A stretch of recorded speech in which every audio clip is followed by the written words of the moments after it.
राज्यस्तरीय ग्रामरत्न सरपंच पुरस्कार पळशी झाशी येथील सरपंच सो प्रियांका राहुल मेटांगे यांना प्रदान।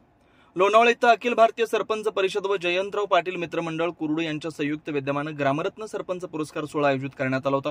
या सोहळ्यात लोणावळा इथं अखिल भारतीय सरपंच परिषद द्वारा आयोजित ग्रामरत्न सरपंच पुरस्कार संग्रामपूर तालुक्यातील पळशी झाशी येथील सरपंच सो प्रियांका राहुल मेटांगे यांना प्रदान करण्यात आला।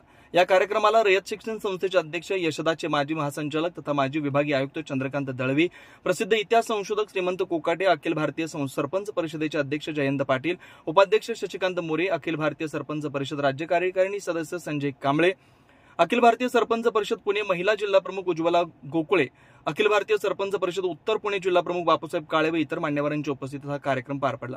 पुरस्कार मिळाल्यानंतर सरपंच सो प्रियांका मेटांगे यांनी आयोजकांचे आभार मानताना मिळालेला पुरस्कार हा गावकरी व नेहमी सहकार्य करणारे सचिव हेमंत बापू देशमुख, ग्रामपंचायत सदस्य, कर्मचारी, अंगणवाडी सेविका, मदतनीस, आशा वर्कर, नेहमी सहकार्य करणारी मित्रमंडळी, शाळेमधील सर्व सहकारी, सर्व गावकरी मंडळी, नेहमीच प्रसिद्धी देऊन सहकार्य करणारे तालुक्यातील पत्रकार मंडळी यांच्या सहकार्यामुळेच मिळाला असं सांगितलं। आपल्या कामाच्या भरोशावर यापूर्वी सरपंच सो प्रियांका राहुल मेटांगे यांना राज्यस्तरीय कृषी माऊली पुरस्कार नाशिक येथे मिळाला। तसेच लोकमतचा लोकमत अवॉर्ड जिल्हास्तरीय पुरस्कार सुद्धा प्राप्त झालाय। त्याप्रमाणे गावकऱ्यांनी सुद्धा जवळपास 20 ठिकाणी सरपंचांचे शाल, श्रीफळ, साडी देऊन सत्कार केलेत, हे विशेष। महाराष्ट्रातील महत्त्वाच्या व ताज्या घडामोडी जाणून घेण्यासाठी आजच आमच्या सूर्या मराठी न्यूज चॅनलला सबस्क्राइब करा आणि बेल आयकॉन प्रेस करा।